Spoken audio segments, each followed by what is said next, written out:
many people going to the fucking fan events at 11 o'clock at night. Speaking of which, it is coming to the Playhouse on Easter weekend. Oh, Easter weekend. I gotta see it. I gotta pack my spoons. It's definitely you do pack your spoons. Also, it's so I don't know if you've seen. So I've never been to a fan event of this. No, not that. Not what I'm saying. Yeah. For the Playhouse. Yeah. So you know that they're doing the Lord of the Rings, right? Yes. Okay.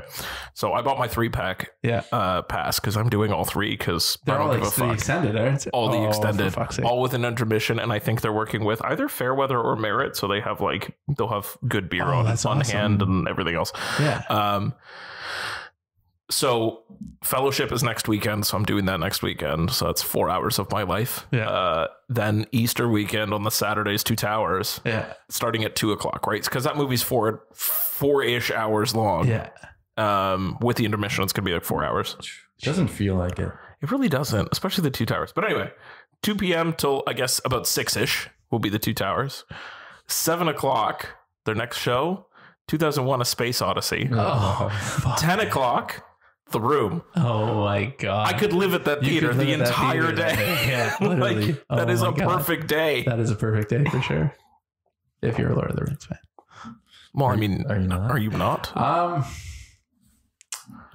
I really like The Fellowship. I think The Fellowship of the Ring is an amazing movie. 2 Towers was okay. But the battles, though. Oh, the battles. Don't get me wrong. The battles is why. Once you get to Helm's Deep, man. Dude, the Helm's Deep scene is still very, very good. It's the only thing I actually remember about the 2 Towers. I feel like I remember the game more than I do the movie. That's fair. Also, because that game was legit. Because that's where it starts. Insane, man. But I fucking hate the Return of the King. You hate it? I hate is a strong word. No, I hate the Return of the King. Is it because it's 4.5 hours long in the extended version? Dude, and it doesn't know when to end? I remember seeing it in the theater, and I remember having to fucking pee, and that movie would not fucking... I finished the movie in the little the vestibule thing. In literally from dancing, stood there, and I'm literally fucking like this, just trying to be like, oh my God, oh my God, oh my God. As soon as I saw it directed by Peter Jackson. Okay, I was going to say, which fake out ending made you the most mad? Oh my God. When it would just fade to black, you're like, oh, directed by Peter. God damn it. I think the one part that really pissed me off was when Frodo woke up and all the fucking hobbits are fucking jumping at him. The gayest scene committed to film. Dude, I was so fucking pissed. I was like, why? I just need to pee. The soft lighting. The warmest glow. The dream, and then they all get in the ship. Gandalf and just laughing at the back. Oh, yeah, exactly. Like a grandfather looking at his grandkids playing in the corner. Literally. Yeah. I was so mad. And ever since then, I get my eye twitches when someone says something about the Lord of the Rings.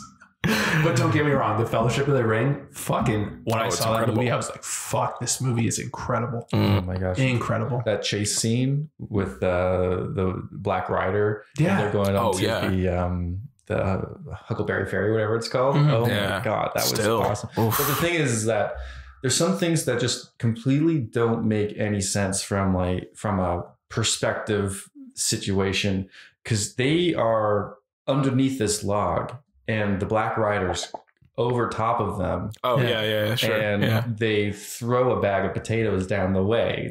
You would have seen them throw the bag of potatoes. No, but he was sniffing and looking kind of that away. Oh, so it was a fake out. Yeah, okay. And then they threw the potatoes because he was breathing, and then all the fucking centipedes and shit were crawling out of all the fucking orifices of this tree, because apparently they found the tree that has all of the bugs.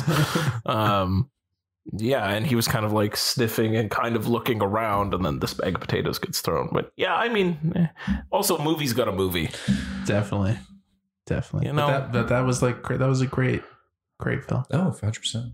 I when I think of that, I remember being you can have, it's oh, you can have my sword, and it's and my bow, and then fucking little kid is my axe. So I was this is fucking amazing. Oh, gosh. And also just Gimli's sheer fucking arrogance that he can just smack the ring with his fucking axe and just break it in half. Right.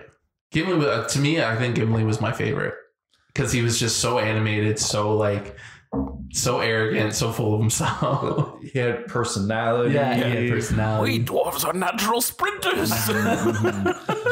Oh my! Just giving me chills. I mean, I know what you're feeling about Return of the King, but when it was like, I can't believe I died next to an elf, and then Legolas says, "How about next to a friend?" And I cry for that stuff. That's my whole bag. Yeah, I can see that. I'll accept it because that is a very tender moment for sure. Oh, and it's fucking Orlando Bloom. So I would die for that man. Yes. And also, that man adds Legolas. Oh, you know what though? Return of the King has a lot of those. I Am No Man is also a really great one. Yeah. Oh, and the moment, I would say the tender moment where Aragorn goes to the hobbits and says, "You bow to no man," and then everyone bows to the hobbits. Every time. What man does not weep at that scene? Yeah. I just got to chill, and you just said the line. I'm just thinking about it. We're changing you. We're changing your opinion. You're coming around to it. You just had a bad experience. All right, you know what? I'll watch The Lord of the Rings with both of you. We'll just watch back, not the extended ones. Oh no, I'm not doing the extended ones. You have to do you need all the deep lore that Cam misses about the movies. Can I be baked? Not enough Tom Bombadil in watching anything. the fucking extended versions then? Can we bake this shit? Of course you can. Okay, then I will get baked to shit and watch the extended Lord of the Rings with both of you. Good. Another part that gets me is when they're in Osgiliath and Samwise is like, "There's still good in the world, Mr. Frodo," and he's like, "You just gotta know where to find it." Oh, that's so good. Two Towers. Love it. Wow. And also, I often say drinking and smoking way too often in my day-to-day life.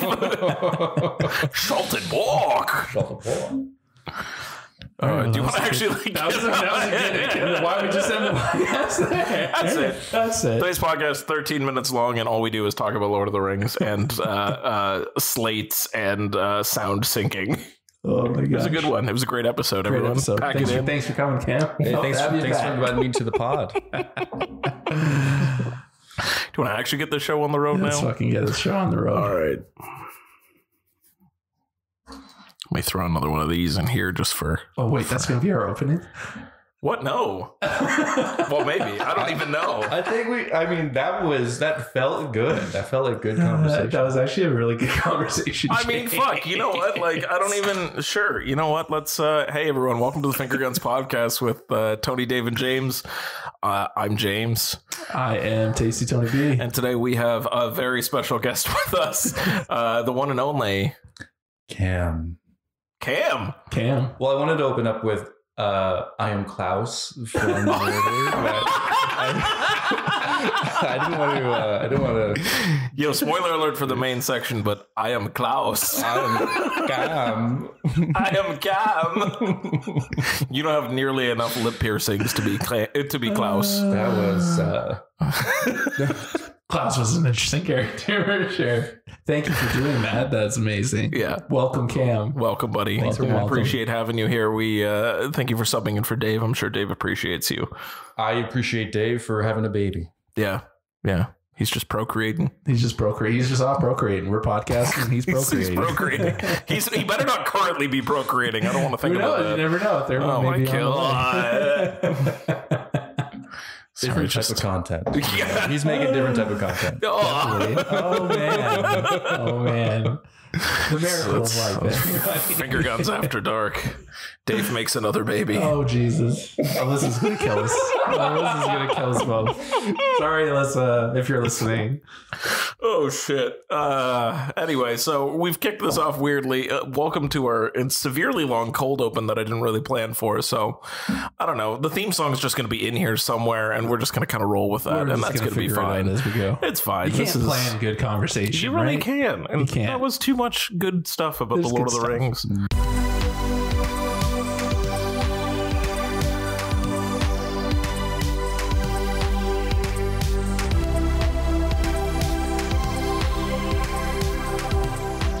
I don't even know where to come in on that, but I'm just going to leave it, you know? We'll figure it out. Let's just get, right down to brass tacks then. Let's get down to our usual segment of Best My Worst. So we also didn't tell Cam like our format, so he's just gonna roll with it. That's fine. So we got Cam's listened to enough episodes. I listened to the pod. All right, yeah, so you get it. He's a super fan. All right, fantastic. Super fan Cam. Yeah.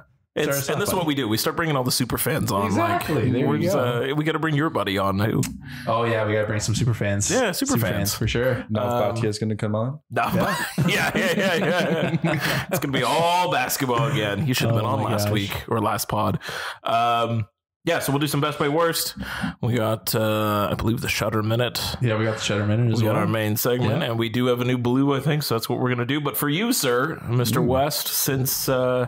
you are not on here every 2 weeks. You have free reign for your Best My Worst to pick literally whatever you want. And that's what I kind of was jumping in. I don't watch many movies, but when I do, you know, they're always kind of the same sort of tropes. You know, they're always action movies. Sure. They always kind of get into that a little bit of suspense and thrillers and that sort of thing, but it always comes back to the same thing. Best of all time action movies, in my opinion, Skyfall. Skyfall is the best of all time. Yeah. And there's some things on it that I just can't wrap my mind around, because this guy has been planning this whole elaborate scheme for years and years and years. Everything needed to be, you know, people need to be everywhere exactly at the right time, and that's how exactly it happened. Obviously, movies have to movie. Yes. But James Bond needed to go down that subway tunnel. Another thing that I love, subway tunnel chases. Yeah. One of my favorite things. Pretty thrilling. And he had to go down that subway tunnel, and then he had to, that subway had to be going down the track above the train had to go down the track at the right time, and he had to blow it up at the right time. It's just so that train just like exactly. How could they? And those explosives had to be there already planned. Exactly. Like the level of, you know, I read this thing I think once, or like we've talked about the theory once, that like James Bond tends to just like kind of ape movies that are around when it was made. And like for me, Skyfall is very much Skyfall is the Dark Knight of James Bond. Like, I would say that it's the same level of insane planning and detail that makes no sense. Like the Joker had to do all of this shit, everything had to line up exactly the same way, and like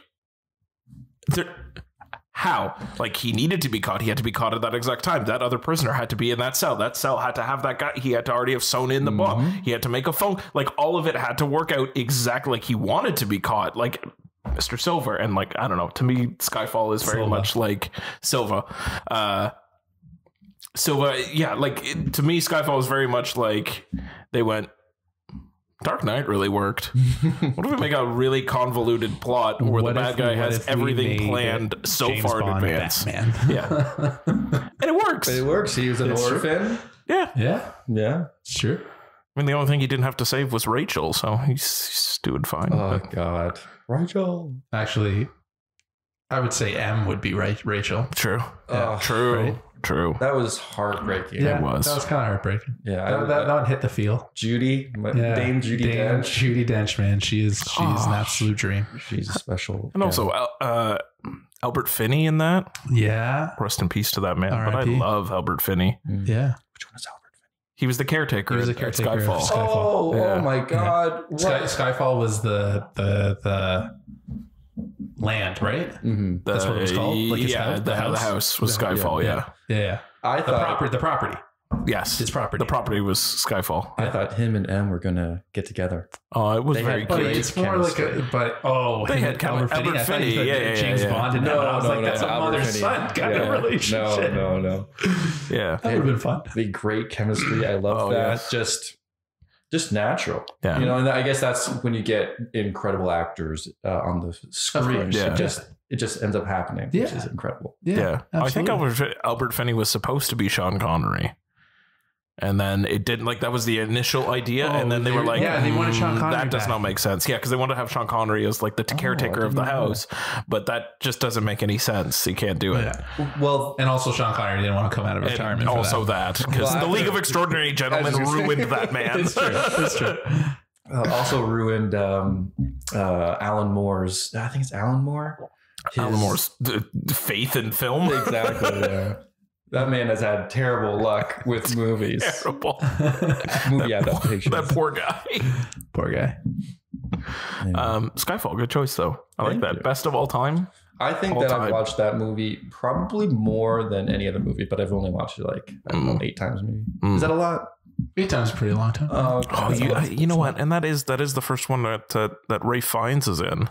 Oh, I do love Ray Fiennes. He's an excellent. Rafe is great. Excellent actor. I love a good hard bureaucracy line. I love when someone's skirting that line and just takes a little footstep over top of that line. It's great. I also always appreciate the ending of that movie after like M's funeral and he's standing on the roof and he gets like whatever she bequeathed him and it's the fucking bulldog. It's like that like wide shot and you see like the Union Jack flying and it's literally just there. And he opens the fucking thing and it's the fucking bulldog from her desk. It gets me every time. I love it. It's like, of course, that's what he got left with. I do like. I think that in was it Spectre? They brought back that shot as well when they're on the roof, or if it wasn't Spectre, it was No Time to Die. But like that shot is beautiful. Oh yeah, it's stunning. It just reminds me that there's no nice things in Canada. Yeah, you know, you can't have that view here. Yeah, exactly. Where you go on top of the CN Tower, I guess. Look, the BMO building. How exclusive! Another algae bloom in Lake Ontario. Yeah. No, that like the views like that just don't exist in North America. They just it's not a thing. You gotta go to Boston. Like you can get some cool stuff like that. Boston's fucking beautiful. Yeah, I guess. Yeah, if you're in like the old part of Boston, maybe. But you know, yeah, Toronto's got a whole bunch of built up fucking condos. What are you gonna do now? All the old shit's gone. Kinda. At least it's hidden. James, hit us with your best. Hit me with your best. So I only have bests because that's just the kind of week I've had, and I really have not had a lot of time to watch a lot of movies because I've been. Oh, I guess we can say it. Like we're pre-screeners for Fantasia, so we've just had a lot of movies that we've had to watch that we can't talk about. So I can't really talk about things that I've watched. So I've had to like fit things in. We literally cannot say anything. That's all we can say. That's literally all that we can say. For Fantasia, and that's it. Taking our time. Yes, taking our time up. It's a lot of movies. As there's a sniper thing on your chest, like you can't say a single thing more. Shut up. Yeah. Oh my gosh. So I'll drop back. I think I kind of briefly mentioned this in the last podcast, but we didn't really talk about it all that much. But I did rewatch Everything Everywhere All at Once.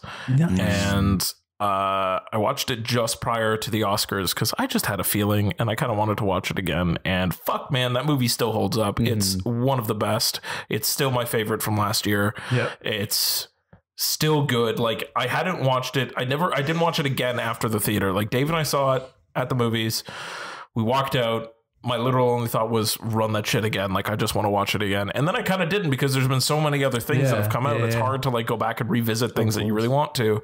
But I did. I took that moment to just revisit it and fuck, it's still good. Mm-hmm. Like it's still so solid from start to finish. It's so heartwarming and funny and charming and deserves all the accolades, maybe save for Jamie Lee Curtis's Oscar, and she doesn't need it for that performance. But for the rest, that's a legacy Oscar. Exactly. We know what it is. It's politics. Should have got it for Freaky Friday. Absolutely. Or True Lies. Halloween, man. Or Halloween, yes, Tony. Jesus Christ. You know, the Oscars doesn't like Halloween. I actually saw a meme this week. It was the taxes line, the taxes and laundry line. Yeah. But it was our Pats and what's his name? Denzel's son from Tenet. John David Washington? John David Washington, yeah. So it was the two of them, and it was like he was looking at our past. And he's like, in another life, I would have been happy to do laundry taxes. Yeah, absolutely. No notes. That's absolutely. That line still crushes me too. It's just like, it's so heartbreaking and like, It's wonderful. That movie is just wonderful. I would love to watch it again. The first time I watched it, I had to watch it in 2 parts just to how it happened. I'd like to watch it all the way through. Definitely do it. And see if my opinion changes about it. Yeah, it's I don't know. To me, it was like the best of last year by a long shot. It's just a really heartfelt story that's told so very well, and probably the best multiverse has ever looked. Yeah, definitely. I also Marvel want to take some fucking notes, man. Yeah, I also want to be. You don't think you're getting out of this too, you bastards? Absolutely. I also just want to be like 2 rocks on a cliffside with googly eyes on them. Fuck, man. Yeah, definitely. It's just perfect. Anyway, that's my best. That's what I'm putting up there as my best. Perfect. So, Tony. I don't have a best. I have 2 mess, but one is higher than the other. Okay, so what's the higher man? What's on the high end? Higher one? I saw Creed 3. Apollo Creed 3. It was better than the second one. I watched them all before. I watched 1 and 2 before I saw 3. Still doesn't hold the candle to the first one. I forgot how much I love the first one. Oh, really? So good. And I forgot that he lost. I forgot he lost at the end. I thought he won because I remember getting pissed off in. Go ahead, Cam. I was just gonna say technically, like he didn't get knocked out, but he got. Yeah, he didn't get knocked out. They went the full 12 rounds, and then it was like a Rocky. It's Rocky. Rocky's got a Rocky, right? Yeah. And then because I remember being significantly pissed off in the second one when he beats Drago, or Victor, I should say, little Drago. I remember being pissed off because I was like, fuck, man, it would have been so much better if he lost. Yeah. Right. But that makes more sense the way it was. And then the third one, it was good. Don't get me wrong. It was better than the second one. You know, how the second one is very formulaic, right? We go from him having a rematch to Victor training in Russia to him getting in the thing from his trainer being like, it's ready, let's go. And then the Dragos go to Philadelphia, challenge. They have their first fight. And then Creed gets fucked up. He goes in and it's a 40-minute training montage. And that's the fight. Right. Nothing really to it, right? Yeah. Third one, they improved the story a little bit. They put more stakes in it. They Creed really comes with his past and literally like deals with his it's all about legacy. I feel like the whole Creed franchise is about legacy. How this kid is trying to prove that he wasn't a mistake, and that he's not his father, and that he can carve his own path, because a lot of people are saying you only got your popularity because of who your father is, and he's trying to say no, I'm just as good, if not better, fighter than my father. And it goes into that too, and it deals with a little bit of his past mistakes and growing up in the streets. And I like that. And I like Jonathan Majors. He is so good in this. Yeah. Right. And it kind of pisses me off that this has happened, all this nonsense that happened yesterday with Jonathan Majors. It just kind of sucks. I'm not trying to take a side. I really do hope that woman is okay. Right. But you can't count out Creed 3 without Jonathan Majors, and I think Jonathan Majors is actually better than Michael B. Jordan in this. Interesting. Wow. Yeah. I really liked his character. I really liked the arc. I liked how it went, but overall, the movie was better than the second one, but it definitely wasn't better than the first one. And you don't notice that Stallone's not present, but it still feels weird having a Rocky movie without Sylvester Stallone. Mm-hmm. Got you. And I don't really know where we go from here. Right? Because they've already greenlit Creed 4. Right. Or I think they have. And they've greenlit this fucking anime series because all of a sudden Michael B. Jordan's like, hey, I like anime. And you see a couple anime shots. The one anime shot that I did see is Creed gets punched in the stomach. Yeah. But it's like that slow motion. Oh, sure. And then you see the sweat come off his back. Oh, so it's very like Dragon Ball Z kind of thing. Yeah. And there was one more point I wanted to make. The one thing I will say about Creed 3, the fighting is more realistic. Oh, okay. Really more realistic. You feel the hits. It's very intimate. The fight choreography, they're really in the ring. It's not this very cinematic boxing. This is real fighting in this. And I really like that. And I really dug the realism of this because it's significantly, the fighting in this is significantly different than any other fighting in any of the Rockies, I would say. Interesting. But this one was, Creed 3 was the one this is the first one that Michael B. Jordan directed, right? Yes. Yeah. Okay. It's the first one that he directed, and it's the first one where Stallone is not doesn't have anything to do with it. Yeah. He still gets a producer credit, obviously, because Rocky's his baby. Yeah. But there's no involvement. He didn't write it. They do a one like cutaway line and that's it. Right. Gotcha. So interesting. They had such a pardon me. There was such a moment in Creed 2 when he's on the ground and he's looking at his family, and I was like, and he was talking in the movie about wanting to stick around for your family because that's really what is the important thing. Right. They had such a moment to nail that and just say, you know, like calling it at that point because I want to be alive for my family. This guy's going to knock my head off like he did to my dad. Yeah. And I think they just lost me at that moment. Yeah. But like Michael B. Jordan is such a really Rocky type, like a I don't want to say he's lovable and he's kind of like bumbling a little bit, and I absolutely love that. It was he's so charming in it, at least from 1 and 2 that I saw. But like I'm glad that because I saw Raging Bull I think a while ago, and those fights just didn't look any like real at all to me. Yeah, they're more. I feel like in Raging Bull they're more cinematic, right? They're playing for the drama. Yeah. I guess so. I mean, I didn't even think about that. That's why I'm not a movie critic. But like I really thought that the heart that Michael B. Jordan put into at least 1 and 2 is like really. I love that he's the one that's taking the reins. Definitely. Yeah. So a high meh. I like that. I like that. That's fine. Yeah. I like that. Yeah. All right. So should I not go and see it? Well, it's coming out on digital this week, so. All right. Looks like I'm going to wait for it to come out on digital. Perfecto. You don't even need to. I love it. Sure. I love it. Cam, do you have a meh? A kind of a in-betweeny? I don't. They're only bests. Great. Because I can't choose a favorite. Welcome to my world. That's all I have. What's your next one? Skyfall. Did I talk about? Just kidding. It's Skyfall 3 times. Yeah. Let me tell you another thing I like about Skyfall. We're gonna have a new segment called Cam Talks About Skyfall for a bit. We're just gonna cut away to you every single episode with Cameron. Yeah. Skypod. Skypod with Cam. Yeah. A few weeks ago, James and I were going to hockey and we were talking just one thing of my childhood that needed to come back. Yeah. So let me set the stage here. So Cam has this winter coat. Okay. It is a very nice coat. I think it's like a solid sort of like green color. Olive drab.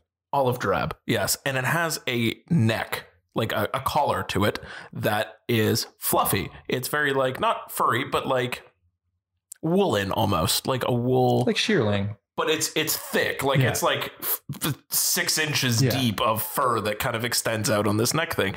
And we were standing at hockey, and I was looking at this coat, and I'm like, Cam, your coat looks like fucking Xander Cage's coat. Oh my god! Welcome to the Xander zone. So Cam immediately went back and watched Triple X. Carry on. Cam, can you say that line one more time? Give us your best Xander Cage. Welcome to the Xander zone. Thank you. He's got a little frog in his throat all the time, I feel. Always. But Triple X, I think... Are we talking about the original OG? Yeah. I think a core memory of me was watching Triple X. Sure. When I was younger. It has really everything. I think it's brilliantly paced. There's a lot of action, as it were. It's fucking stupid. But don't get me wrong, I fucking adore it. I adore it. Fun. It's fun. We saw the third one together, James. We did. I agree with you. Yeah. But there's something about it that just it screams like this is action. This is what an action movie is. This is American James Bond. Yes. Except like bumbling idiot. Yes. Yes. And then another line that we keep quoting is Triple X is going to go into sleep for the night, and there's a couple of gals in the bedroom. The things I'm going to do for my country. Just no notes. Yeah. As you guys would say. The part that gets me every time is when they're in their shootout, when like the police come and like they're raiding the place, and Buddy's sitting in the like the exhaust pipes sniping people, and they're just like, he's like, what are you doing? And he's just like, stop thinking logically and think PlayStation. And he brings out the rocket launcher. It's like a heat-seeking missile, and the only reason why they find him is because Buddy fucking smokes. Like, oh my god! I told you that thing's gonna kill you someday. It's so great. It's so fucking cheese, man. Like that movie is just like a fucking cheese mountain. But it's great. I'm so happy. Honestly, I think that's one of Vin Diesel's better action movies. Absolutely. Absolutely. Before he realized, I think I'm gonna go and watch Triple X. You absolutely are. And so there is some. They're trying to give reason to these anarchists, right? Anarchy 99. Anarchy 99. Yeah. And they like it almost is trying to give make them a complicate, like there's a complication to their character, and I really like that. I didn't really notice that when I was, but they're like almost trying to like humanize them, or give them like they're not a one-note villain. Exactly. It may not have come across. There's a reason why they're doing this, and it's like their code. Like this is what they believe in. And like me always, because my bros, gotta love my bros. Shout out to my bros. It was for one of their comrades who got shot down because I don't know, like the Soviets or whatever, bombed their location to kill the other guys. Like, so after that, we kind of it humanizes them, and I think that it was just a great way to give face to something that otherwise would just be a scary entity. Yeah. I like that. No, I like that too. So many action movies. They're like what James said. They're one note terrorists. Like they're just terrorists for being the sake of the terrorists. But when they give them a backstory and they give them like a reason why they're fighting, right? It kind of just changes the perspective. Yeah. So I understand that. I'm absolutely throwing Triple X on after this podcast. That is my afternoon. It has been set. I hope Melissa's okay with it. Like, she was like, what are we going to watch today? Fucking Triple X is what you're going to watch today. What we're doing. And I just went out and got the steel case too. So. Oh my God. That's funny. Nice. That's a good choice. That's a very good choice. So it's like much like Cam, I don't have best male worst. So my second best, just because. So I was prepping for John Wick. I'd recently watched, I think it was back in January, I watched all 3 John Wicks. Yeah. So I didn't want to rewatch them again. Yeah. Because I just seen them and it was fine. So I decided to watch things that I consider John Wick adjacent, which is just like one man versus a lot of people. Yes. Action movies. So I decided to go with my first foray into that was I rewatched Dredd because I fucking love Dredd so much. Yeah. And I just I really wish I had the time to go to Toronto Comic Con and meet Carl Urban, because I really just want to meet Carl Urban so bad. He just seems like such a nice man to just hang around. But like the fact that this man in this entire movie just has this grimace on his face, that is, it's got to be the most exhausting facial expression to keep for the entire. Oh my God, he needs a hug. He needs a friend. He needs a family member. I don't know what it is, but holy shit, I love that fucking movie. It's just, there's no fluff on it.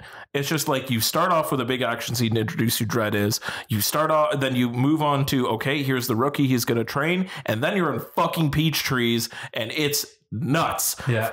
200 floors of nonsensical fucking ridiculous shit. There's this drug lord. We need to take the drug lord out. That's it. End of plot. We're good. Drug lord's at the top of the building.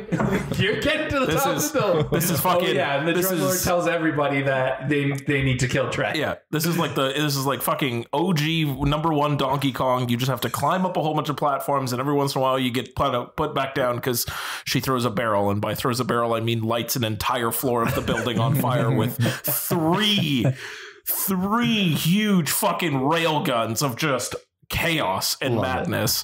Fuck, now I want to watch Dredd. I saw you watch that, and I'm actually watching a movie right now that's reminding me of Dredd. So. God, it was just like, and like, it's violent as fuck. It's brutal. Like the practical shit that they did with like all the slow-mo cameras and like air blast cannons. Like that scene where right at the beginning where they're like, they go into that first drug room before shit really kicks off. And they're just like arresting the perps in that drug room, and like they blow the door open. You get like the slow-mo shot of like the wind hitting that guy's chest, and it's just like rippling away. And like, well, even like the slow-mo shots of when they're doing the drugs, right? When they do, because it's an inhaler, right? Yeah. And like just like the euphoria that they feel, and like just like almost like how they did. What am I trying to say here? The slow-mo and how they colored it. Yes. And like just that like, introduction at the beginning where Mama is in the bathtub and she like raises her arm and it's all in slow motion and everything's like rainbow colored. The colors in it. Like I know I sound like a really fucking nerd when I'm saying this, but like the colors in that movie, especially in the slow-mo when they're taking the drug, it's fucking outstanding. And I think it adds like this level of pop that like when you're in regular mode, it's like pretty gray and gritty and like you're in this like utilitarian apartment complex. But the moment you throw that in there, it's like this juxtaposition of so much color. And exactly. It's and so it like pops and it pops. I love like, when movies pop off the screen when it's not in 3D, because every movie does not need to be in fucking 3D. I think Dredd was in 3D, wasn't it? Probably. Yeah, I think so. It was called Dredd 3D. Yeah, so and it had to have been. They make fucking sense. Yeah, especially when Mama dies at the end and like it's like the scene where it's like under the glass and her like face gets smushed into the glass and then like breaks and expands. Yeah, that would look crazy in 3D. That movie, okay, it belongs in 3D because they did the 3D properly, right? So that's how you get the. But even when you see it in 2D. It's still magical. There's those 3D movies where you see it in 3D and you understand it, but then when you see it in 2D and it looks like complete dog shit. Yeah. Dredd is one of those movies that you don't need to see it in 3D. It still looks fucking beautiful. Fucking gorgeous. I love that movie. I don't know. Carl Urban's my favorite person. I don't know what it is. I have a small crush on Carl Urban and just his what is it? I am the law. That's fucking so good. It's so good. Stallone does that line a little bit better. Yeah. A little bit better. Carl Urban still kicks ass, man. Exactly. Yeah. So there you go. Dredd. Anyway, that was my John Wick adjacent one man versus a lot of people. It's a good one. It's definitely a good one. Yeah. I'm not going to follow it up with something equally as good as that. Sure. But I finally got around to watching Operation Fortune. Our man Guy Ritchie. Ruse de Guerre or whatever. Yeah, I wasn't going to say that part because I can't pronounce it, but you're more French than I am. Operation Fortune, yeah. It was just meh. Just meh. It was the dialogue was weird. Sure. Don't get me wrong, Hugh Grant steals the show again, but I'm fairly certain he's doing the same voice he did in The Gentleman. Fairly certain because there's a lot of like similarities. But if you've seen Guy Ritchie, you know what you're in for. Yeah. Just a bunch of hypers. It wasn't as I would say it's not as stylized as some of his movies. Sure. Like his movies have a lot of style. Yeah. This one didn't. It was kind of lacking that. Josh Hartnett was okay. Jason Statham was. I feel like Jason Statham's just sleeping through Guy Ritchie movies now because like Wrath of Man wasn't that great either. No, what does he have to put in anymore? He's done his Guy Ritchie time. I don't know why he's still going back. Like I want like a Jason Statham in like fucking Lock, Stock or a Jason Statham in fucking Snatch. Like is that so hard to fucking ask for? Apparently, right? But I will say Audrey Plaza, fucking chef's kiss. Yeah, there's a fucking moment in it where I can't remember like the dialogue or anything, but basically Hugh Grant is trying to get Josh Hartnett and Audrey Plaza to come back with him to have some cocktails. And he says something about a cocktail master. And Audrey Plaza, without missing a beat, looks at Josh Hartnett and she's like, "Oh, honey, that's what you used to call me. Only without the tail." And you can see everyone's face just like drop because I'm pretty sure it wasn't fucking scripted. And amazing. Then as they're leaving, Hugh Grant's just like, "I need to get a bar of soap to wash your mouth out." It's like, no, that's perfect. Oh man, perfect delivery, perfect Audrey Plaza. She makes things super cringe, super awkward. Again, you know what you're getting into. Aubrey. She's so great. But yeah, this movie was just a very, very like meh. Yeah. All right. I'll throw it on the back burner. I'll get there one day. But I do like Guy Ritchie movies, but like that also, every time I like you say something like that or give me like a good line from a new Guy Ritchie movie, I just want to go back and watch Lock, Stock. Like I don't. I want to watch Snatch again, or like watch The Gentleman. Like The Gentleman was great too. Yeah. But I will say, we need more Guy Ritchie, Hugh Grant movies in our lives. Like, if there's one thing that we can get, just need more Hugh Grant. To be honest, need more Hugh Grant, but we need more character Hugh Grant. I don't want that bumbling English gentleman idiot that he used to be. I want him like getting into fucking character and just like losing himself. Where he doesn't have to phone it in. He can actually. He just has fun. Yeah. Right. Yeah. But hopefully he doesn't get canceled after that all Oscar shenanigans. We'll leave that to the internet to tell us whether we're allowed to talk about Hugh Grant anymore. We're going to stay less political. Yeah. What's your next? Your third one. 2000, I think, 9's brilliant Star Trek. Oh, the seminal action picture Star Trek. Seminal action photo sci-fi movie. Star Trek. I thought it was just really good. I think that from a franchise standpoint, probably a good jumping off point. The Carl Urban. And I know. He's a great bones. He's got great bone structure. Yep. Are you a big Star Trek fan? I there's some things about it that I like, some things that I don't necessarily like, but are you enjoying like all like the rebooted stuff that they've been like bringing it back for like the new generation? Discovery was pretty good. I like Discovery a lot. Strange New Worlds was wonderful. I that just character like like it's got a lot of life and heart to it. Yeah, absolutely. I feel so. You would say like these like the J.J. Abrams remakes like really set the tone to where they would take. I think so. Yeah. I think so. Really cinematic. Yeah. Lens flare. Lens flares. Yeah. Tons. A metric fuckload of them. Oh gosh, the use of Beastie Boys. Absolutely. One required. Yeah, definitely. That's one of the boxes that I need to check. Yeah. I just thought it was a great movie. I love sci-fi. Sure. You know what, and I like how well realized that world is. Like I'm thinking back to that movie now where it's like he just like rolls up and they're just like building a starship. Like it's just everything feels like it's connected in that world. Nothing feels too foreign. Like it's like it's like the future, but like not the too distant future. Yeah. Right? Yeah. Like there's robot AI police cars, but he's driving a fucking Stingray. It's like that works. And like he like rolls up to the fucking Starfleet thing and then they're just like building a ship. And it's just like, that's fucking cool. Like everything just feels kind of connected and grounded in that kind of reality that I think like the old Star Trek was kind of, they just did that because that's what they were limited by at the time that they were like filming the original series. And then it's just like turned into like a language that works for it where it's.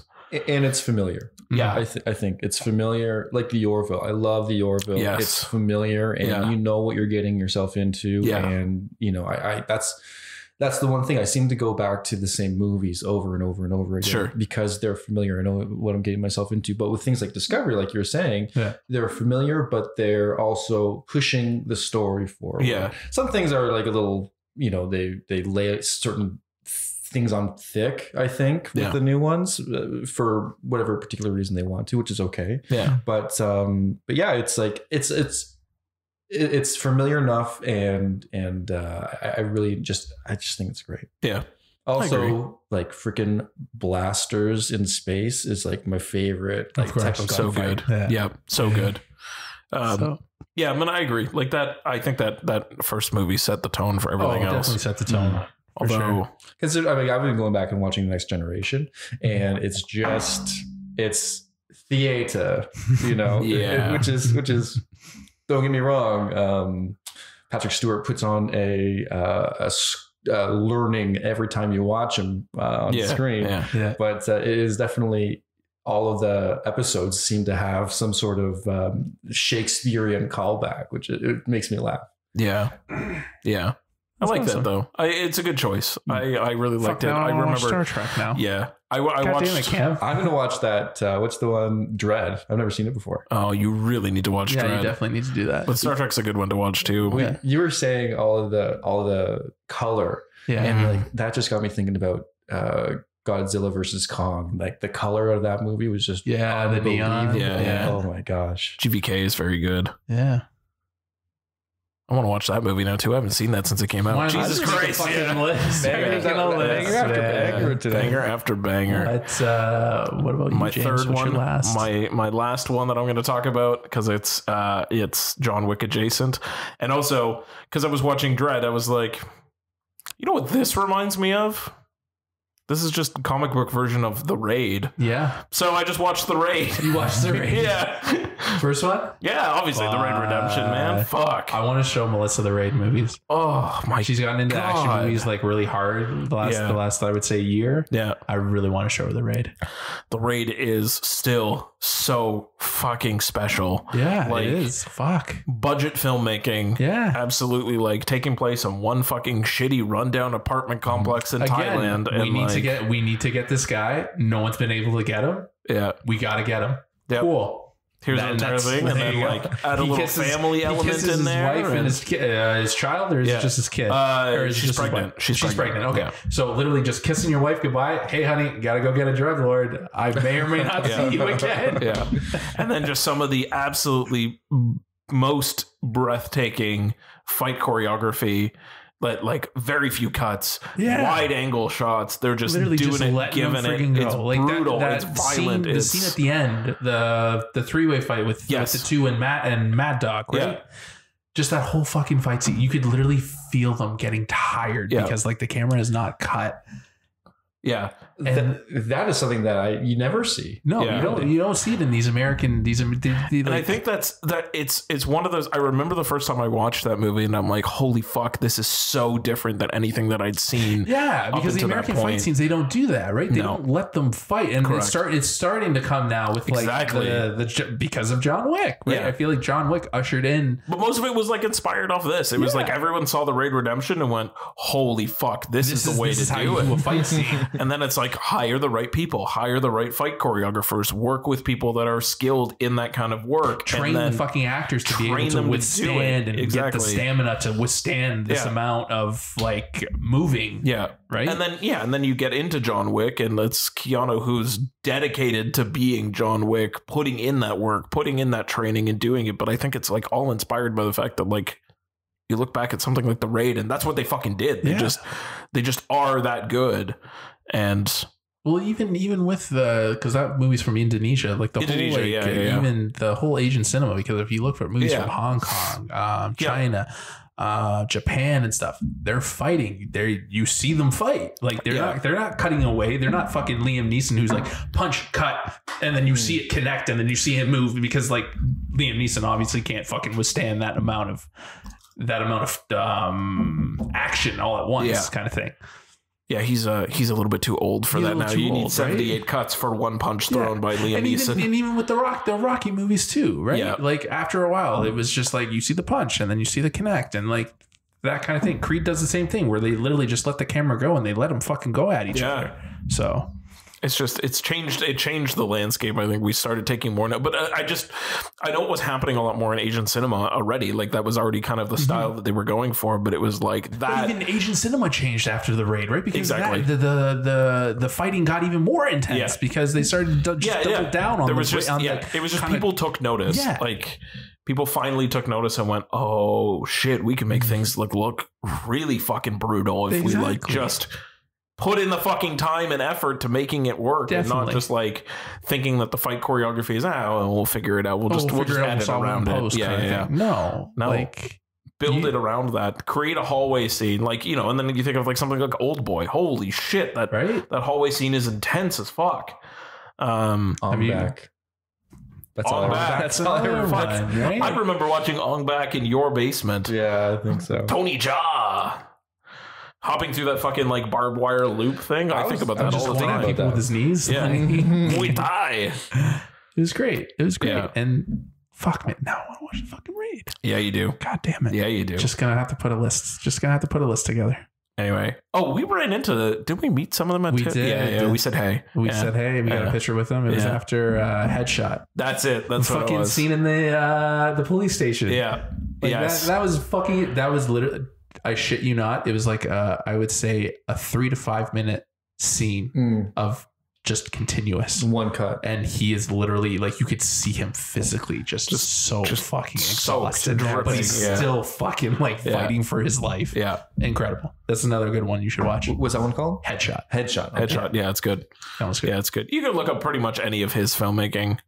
Anything that he's in, you know, he's going to be the best. Like I remember seeing a movie, it was called like Mile 22, I think, with Mark Wahlberg. Yeah.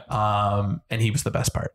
So, well, you were mentioning Everything Everywhere All at Once, and I was watching a video about the fight choreography, and they were trying to harken back to all of those martial arts movies, you know, Jackie Chan and Crouching Tiger and all of these things. It's like, I haven't seen any of these, but it's such a untapped, you know, market there, because I mean, there's probably some incredible movies that I just would never have thought about watching. Yeah, definitely. But all of these movie producers and someone like yourself has such a list of movies to take from to inspire them. And I think that's amazing. I love that borrowing of ideas and then like putting your own spin, and even it's like paying tribute to your favorites, right? Of course, exactly. Yeah, Quentin Tarantino's one for that, right? Yeah. Because like you could literally see how like going through his filmography and seeing what had inspired him along the way. And soon it's just going to be Quentin Tarantino movies. There you go. Yeah. Inspiring the next Quentin Tarantino, the last Quentin Tarantino movie, apparently. But yeah, you could literally like look through Iko Uwais' entire filmography and just pick movies and enjoy all of them because they're all so good. He was in Snake Eyes. That's fun. Headshot, Mile 22, The Raid 2. Yep. The Night Comes for Us. Oh, that was a good. That's another good one. Actually, you watched that with us. With the pizza. With the pizza. We green bucked the pizza. Oh, that was funny. Yeah. Like there's his whole thing is pretty good. But yeah, you should also watch Crouching Tiger, Hidden Dragon if you've never seen it. It's very good. Yeah, that's magical. There's lots, but I feel, you're right. It's just, you know, it's the things that inspire you, and it's a lot of fun that way. But anyway, The Raid Redemption, fucking John Wick adjacent, and so very good. Just one, a police force in this case, but really one guy versus an entire apartment complex that is all trying to kill them. So, which is also very Dredd, which is also very, John Wick kind of. Ish. Yeah. Isn't that like Skyscraper with Dwayne "The Rock" Johnson? That's more like Die Hard. Yeah. They're in a building. Yeah. But you know what? One guy against a group of. True. You know what? We'll give it to you. I like it. That's a good callback. Good callback for sure. Actually, you know what? Yeah. What's your last one? I'm gonna follow it up with an abysmal piece of shit. Right. I got around to watching Winnie the Pooh, Blood and Honey. Oh, you watched the horror? No. Damn it! I still haven't seen it. And it's abysmal. James, I'm gonna watch it with you. Oh, we're gonna watch it together. Okay. Cam, you can come too. So you watched this movie, which I'm assuming is at least an hour and 27 minutes. Yeah. And you're gonna watch it again, even though you just started by described saying it as an abysmal piece of shit. Well, don't get me wrong. Okay, I need to make a disclaimer. I might get you wrong. Go on. The internet is shitting all over this movie. Yeah, but you know what? It's actually not as bad as people are making out to be. Right. When the movie doubles down and goes practical, the movie's great. Okay. Right? Okay. Like you see like someone's head getting crushed and like their eye socket coming out. Yeah. And then they CGI the fake blood to come out of the brains when the head explodes. And I'm like, you're already there. You're right 75% of the way there. Like just go all in. Yeah. Right. And then there's another scene where someone gets stabbed through the chin. Yeah. Right. And the blood's coming out from their mouth, but it's CGI blood. Like, you just throw some fucking corn syrup in the fucking in the actress's mouth, and then just have it full. Like, what are you doing? Yeah, right. You're spending. This movie's already made on a shoestring budget. Why are you putting all your money in making the CGI look like bullshit when you can put in that money and make your fucking blood effects look realistic? Yeah, right. Hollywood accounting. Right. And that was one of the big takeaways. Interesting. Big takeaways is, and I hope because they've already greenlit the sequel. Oh my God. Did they really? Yeah, they did. Jesus. I hope they double down on the practical effects and do less CGI because the CGI is what makes that movie terrible. But pretty simple story. I like they do a little like comic, like almost like a comic, like written, hand drawn animations of like how everything, like setting up the story basically went to shit. Right. Basically Christopher Robin went to school, and his little posse thought they abandoned him. Right. So then they get really mad, and then they turn on each other, and like hilarity ensues. But that's all I gotta really say about it. It was bad. It was bad. Don't get me wrong. It's definitely a bad movie. Yeah. But I enjoyed some of it. Okay. But I will say another big thing is it just ends abruptly. And I mean like ends abruptly. So, and it's fucking vicious. Okay. Winnie the Pooh is a vicious motherfucker. And Piglet's like a little fucking demented. All right. I can see it. Yeah. So I feel like I'm gonna watch this movie. Still, you know what Tony Montana looks like when he takes like a fistful of cocaine? Yeah. Imagine that, but instead of cocaine, it's honey. Oh, all right. He just buries his face in a pot of honey. Or just takes his hand and just. I love it. Oh, fuck. So, that sounds hardcore. It's definitely a movie to watch, but not a movie to watch alone. Make sure you got some people. Okay. You got to enjoy it together as a community. Yeah. As a community. A community of ridiculous movie lovers. Absolutely. I love that. All right, good. Well, that's good. Yeah. Do you want to keep this train moving and get into your next Shutter Minute? That's it. That's the thing. Evil lurking deep inside, its darkness knows no limit. So listen closely if you dare. This is the Shutter Minute.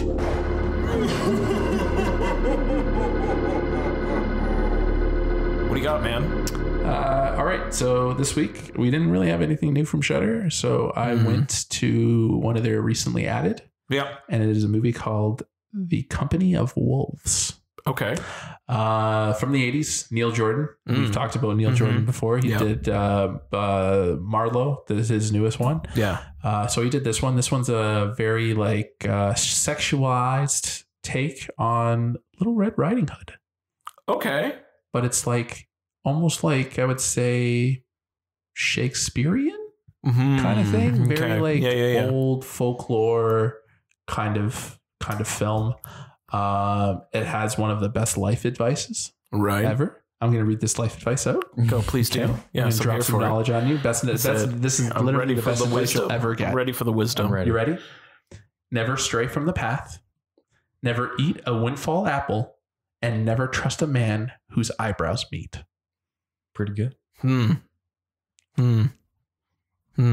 Deep, right? What on earth is a windfall apple? Windfall apple. So if the apple has fallen from the tree because of the wind, and you pick it up from the ground and you eat it, Never do that. Never do that. Because little Red picked up an apple and was like, "Oh, it's all shiny," and then she takes a bite out of it, and there's a worm in it. Oh, so she was just like, so little. Pick an apple from a tree, not off the ground. Grandma, who is Angela Lansbury, fucking pulls the thing down and says, "You should eat these ones instead." Yeah, got you. Okay.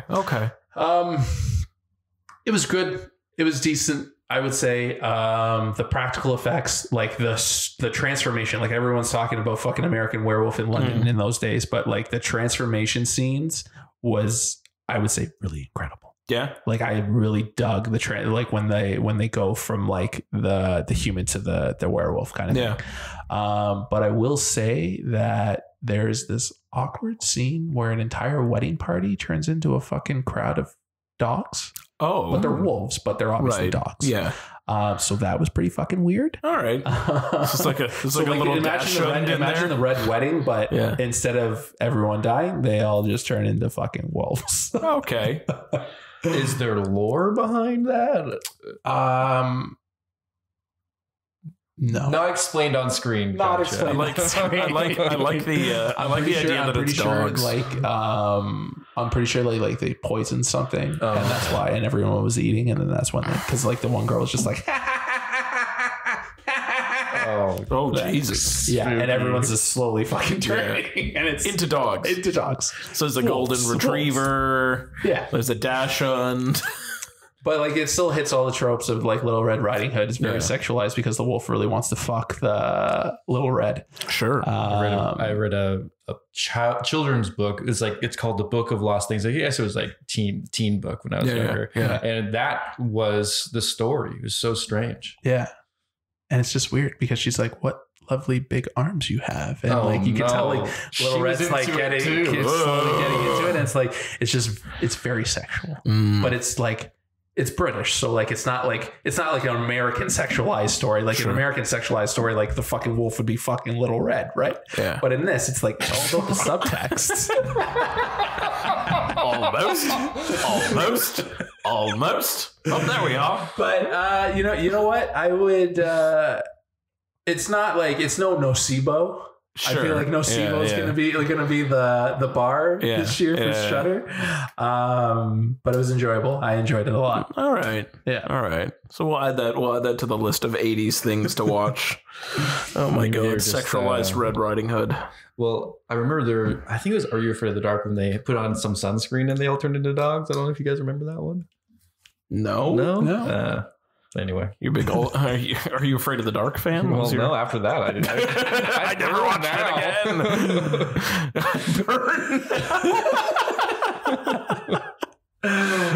I'd rather have skin cancer than turn into a dog. Oh my gosh! Should we get into our Meg segment? Yeah, let's do it. Well, it's pretty obvious what our Meg segment is. Yeah. We're talking about the lovely John Wick, Chapter 4. Chapter 4, which also, I mean, I'm going to work at this slightly backwards, but how is there a Chapter 5? Yeah. Where do we go from here? Right? Prequel? Do we really? I'm pretty sure we've said enough. That's what I don't know. Was everyone satisfied with the ending? Because I was just satisfied with it. I didn't need, I looked it up after on Letterboxd. I was like, Chapter 5? Why? Well, before we get there, what did you all think of the movie? Because I know the way I've been explaining it to people is I have controversial opinions. So I kind of want to see where you guys land first before I start spouting out my takes. Your tinfoil hat conspiracy theories? Not like tinfoil hat conspiracies, but like there's been a very like general conciseness over the internet, and it's only going in one direction. And I feel like I'm going to be going against the current on this one. Okay. I watched 2.5 John Wicks. 2.5 John Wicks. Okay. In this week. Yeah. Leading up to Thursday when James and I went and watch it. And I saw the first one and the third one before I saw the first. Skip the second. Probably skip for the best. Yeah. And it's a lot. Not John Wick 4, but watching all of these John Wicks is a lot. And but it was nice to get the context of the story. Absolutely. And I love that world building of just giving you little pieces and then another layer and then another layer and then another layer. But it's not there. It's not told to you. It's implied, and I love that. Yeah. And I thought John Wick 4 was, and I don't know what they're going to do for John Wick 5, but I thought it was a great denouement to a story. I thought it was really nice. It was also a lot, but I think it's a lot. As a way to wrap up a trilogy, it works to me. Quad trilogy. Well, I mean, James doesn't like John Wick 2, so nobody does. I like John Wick 2 a lot more now than I did before. Yeah, to me, it's still the weakest of the John Wicks. Yeah, it's definitely which isn't saying a whole lot because they're all pretty good, but it's pretty much the same. Pretty much the same. Okay. The reason why I said that is because I'm very John Wick fans are just very intense. Yeah, I know, but they're all the same thing. They're all the same fucking movie. It's all the same thing. He's been doing the same thing for 4 movies. And that's fine. That's what you pay for. That's what you're there for. Exactly. And the first 3 movies was within like a 4-day span. Yes. Which is insane. Is insane. Considering that he's gotten like shot through him, stabbed. Yeah. And he's shot off a building. And he's still running as fast as he can. Yep. As the first day. Yeah. Which is mind-boggling. Like you're saying earlier with in this movie, you can see he's injured for sure, but not having that affect the person unless they have like severe nerve damage and they can't feel anything. That's going to have some detrimental effect to your ability to move. Absolutely. That's because he's not getting like proper medical attention. Like fucking in the third one, right? He basically sews himself because like the doctor they ran out of time through. Yeah, before they ran out of time. Himself, and then the doctor just gives him some pills. Like what fucking pills? Pet pills. Don't even worry about it. Right? And he's just like, take pills and you'll have full mobility. The stitches will heal, but you won't feel shit. Yeah.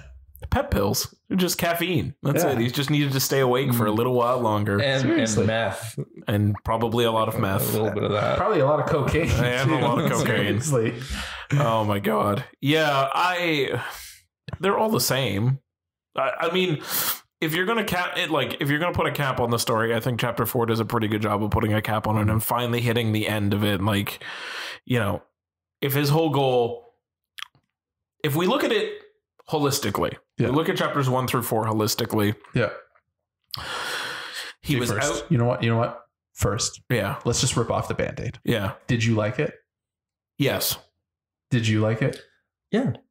Like is a low bar, by the way. Like is a low bar. I liked it. I was entertained for 3 hours. You were entertained for 3 hours. Yeah. Okay, perfect. Yeah. I did not like it. Interesting. We need to get into that in a sec. Continue.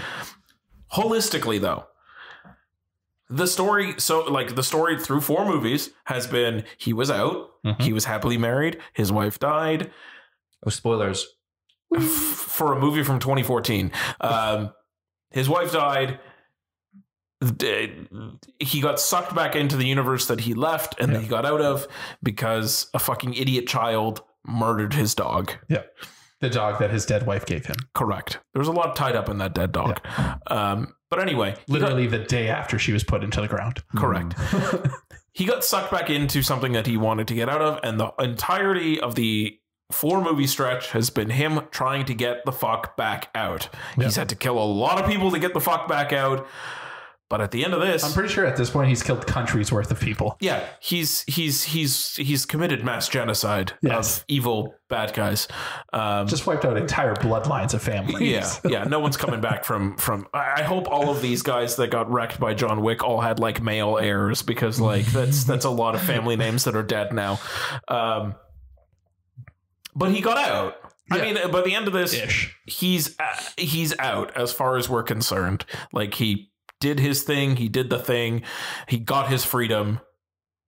So that's it. To Cam's point, I think it's a pretty good, like, 4 movie. We're not even talking about the fact that Chapter 5 exists, but spoiled the end. Yeah, that's fine. But we didn't say how he got his freedom. And I won't. But like, I'm just saying, like, if the arc was he got sucked back in and he wanted to get back out, by the end of Chapter 4, he does get back out. Mm-hmm. That's pretty good. Number 4 was him cleaning up the mess that he made, because he brought down Winston with him in number 3, right? Or kind of in a way. He inadvertently he brought down Winston. Exactly. So everything he touches turns to shit. It was very much the thing. Yeah. So 4 wasn't a John Wick trying to get retribution for himself anymore, because that all is done. Yeah. He's trying to help a friend, but he's also bringing down his other friends that are also getting dragged into him. So it's like everything he touches goes. And again, I think that's why he wants out, because everything he touches continually wrecks people's lives. So I think it's more of a almost like he's dealing with his own mortality, and dealing with consequences. I feel like 4 really dives into the whole consequences, because like the first one, the second one, the third one, they dealt with consequences, but not at this level. Yeah. Like people are physically they're going after everybody that he loves. They're going after everyone that is associated with him. And he's just like, holy fuck, like it was originally about me. Yeah. And now it's not about me anymore. Yeah. It's about everyone. Yeah, and I think we were talking after we watched the movie, and I think you had a pretty good point of like talking about you can expand on it, where you were talking about, I think, how how these kind of line up with like stages of grief to an extent. Yeah. So at the first, he's like in denial, which I can imagine, you know, that stage in the first one. And then the second one is anger, and you can see he's angry. Yeah. And then the third one is about bargaining, and he's bargaining for his life. So like, you don't let me do this for you. If you do this for me, I'll do this for you, kind of thing. Yeah. And he didn't really have any control. So it's like bringing back control in the fourth one, whereas he's like going on his own terms. Like he's trying to get back his own terms. Right. Mm-hmm. And then it goes bargaining, and then I don't know, and then acceptance, right? Acceptance would be your fifth one, right? Yeah. The depression, then acceptance. Yeah. Which I can see in a roundabout way. The movie kind of goes to that, because sometimes when you're depressed, you definitely take people down with you.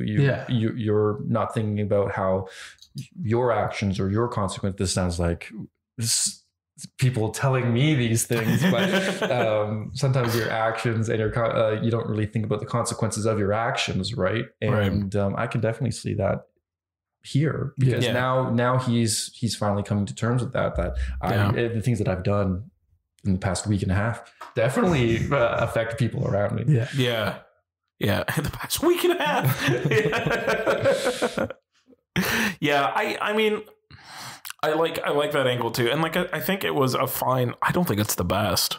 That remains to be John Wick 1, and only because John Wick 1 is a completely contained story and it doesn't need to continue on. Like they'll just like, after watching John Wick, I was just like, the first one, obviously, they'll never get that back. Nope. They'll never, because that movie could have just been a one and done. It should have been a one and done. It almost was going to be, dude. That thing was going to be a one and done. That thing had an opportunity where there was a brief moment where it was going to be direct to VOD and never hit theaters, and that would have just been like forgotten about. I don't think anybody. It would have been like a weird cult thing. Maybe there would have been some rumblings, but like it would not be what it is today. But I almost feel like they almost ruined it by going too deep, because once they started to go deeper with the second one, then it's just like fuck, and then they go deeper with the third one, and you're just like fuck, and then you can't come back. But I will say, the one thing that I wanted more of from the fourth one was more stuff with his family, the Belarus family. Oh yeah, that was so strong, because I really liked it, and I really liked the ballerinas in the third one. I like that whole angle of like that's his assassin family, and he was cast out by that, and he has this fucking chip, right? And then they go back to that. I really dug that, right? And maybe that's where you go in the fifth one. But like again, you don't need to keep having fucking sequels. I'm starting to really hate sequels now. Yeah, and it doesn't. Yeah, you're right. It doesn't need to exist. And I agree that probably should have been expanded. I also think that the hotel fight in Osaka goes on way too fucking long. Every fight goes on way too long. They go agreed. But to your point with Osaka, they did that same fucking thing in the third one. Yeah, when the New York hotel gets decommissioned. Then they do it again. Again, same fight scene, but in Japan. And they go into a room that has a whole bunch of glass cubes in it. I'm like, John Wick's always got to have a room with fucking glass cubes. They literally did like that. I know. That whole Osaka thing was literally, you've literally copied it from New York and pasted it in, and instead of it just being the three of them, it's John Wick and the entire Osaka clan. My eyes definitely glazed over during that fight. Until it was Keanu versus Donnie Yen. I didn't fucking care. No. I was just like, my eyes just kind of like washed over. I was like, there's no, you've already done this. I know it. These guys are invulnerable. The only way that you can kill them is if you get into like the cracks between their armor. They got to go for the neck. They got to go for the Osaka guys. They're like the Japanese guys. They don't believe in guns. They just believe in knives and swords, right? But how is that going to do against like 50 caliber fucking automatic machine guns? The intro of Donnie Yen with the doorbells. I didn't know what those were. See, but like the Donnie Yen shit was cool. Donnie Yen was an absolute fucking G. I don't know where the fuck this man came from. I love Donnie Yen. I've definitely not sunk my teeth in enough Donnie Yen movies, because apparently he's like that in It Man, where he's a snarky son of a bitch. But yeah, he was great. His character was great. Yeah. He loves playing blind man who can fucking... Yeah, I was like, is he actually blind? Like, this is the second time this man has been blind. Right? Like, why? Why are you a blind martial artist in Rogue One? And why are you now also a blind martial artist in fucking John Wick 4? What is it about you being blind? Do you just want to be blind? Just like showing that he can just... He doesn't... He can literally fight with his eyes closed. Yeah. Right? Like, must be. Except he's not blind. That was wild. Like, he was such a wild character. I will say Donnie Yen's character was great. Agreed. And I feel like it was just because it was Donnie Yen. If you had because what's his fucking name? Bill Skarsgård? Yes. Was a piece of shit. I fucking hated his character. His character was so fucking useless. They keep teasing that he's this big bad motherfucker. Yeah. And he's honestly a little bit spoiled little bitch with money. Yeah. Right? The Marquis. Yeah. Yeah. He's a Marquis for a reason. Exactly. He's a spoiled little bitch, him to be this big bad. Yeah. Obviously, he's going to have to fight. And he doesn't. Nope. No, he does that for everything else. I will also just, since we're talking about Donnie Yen, I also want to give like a shout out to Shamir Anderson too, who's fucking Mr. Nobody. Man, I love that guy. He was wonderful. I love that guy. He's so fun. He bothered me in some scenes, and other scenes I'm just like, you know what, man, you're all right. Well, okay, so like let's wipe off Osaka, which was very much a continuation of Chapter 3's end sequence, just copy paste, cookie cutter, fucking copy three. Paste. Yep. We'll just take off 3/4 of the movie. Perfect. Pretty much, because like that fight scene was way too long. Oh my Christ! Need side quests. No, it was just too much. The entire thing that takes place in Germany was a lot of fun, where he's trying to like get back into his family, which again I agree should have gone on for longer. That weird club scene, fucking crazy.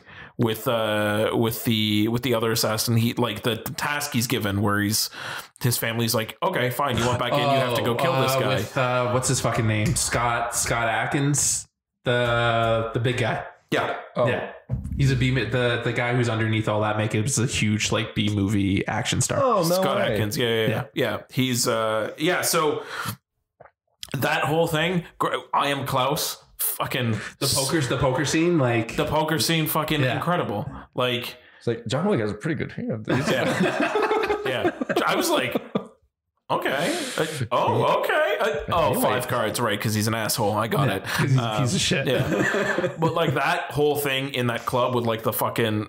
Also, shout outs to all of those fucking ravers at that club that didn't give a fuck about the violence going on. They're just like, yeah, kick his ass. Let me just dance by. Like, let me scooch on past you there. Like, don't hit me. Yeah, I don't understand what's happening. The waterfalls, everything. Oh my God, the waterfall. But that leads me to the one thing I do want to talk about holistically in Chapter 4, and it was the one review that I saw just before I went, and it was this one movie critic that was like, honestly, the only thing I can say about John Wick Chapter 4 is it has some of the best falls in cinema history.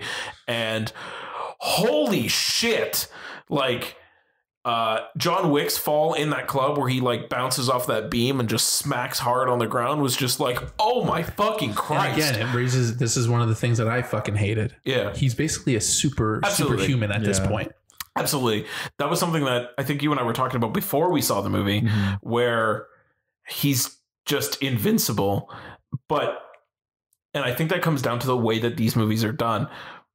You look at something that's like Triple R, where everything is so bombastically over the top that even though they're like real people and real things, you're fine with the superhero level elements that they're able to pull off because it's so stylized to the point of like, yeah, okay, these are real people, but it's not grounded in reality. So this is fine. They can do these things. Yeah. But John Wick has been so grounded in reality since the beginning that you see him take a fall like that and you go, that man's not walking away from that. He shattered his entire ribcage. He fell out of that window and hit the car. Oh my God. Oh, right? And even in the third one, when Winston shoots him and he falls off the building. Yeah. 5 stories. And they literally just like peel him off the fucking... And cart him away in a wheelbarrow. Yeah. You're done. You're dead. No one is fucking... And plus you got shot. Yeah. You are not waking up from that. No. And he smacks his head off the catwalk thing.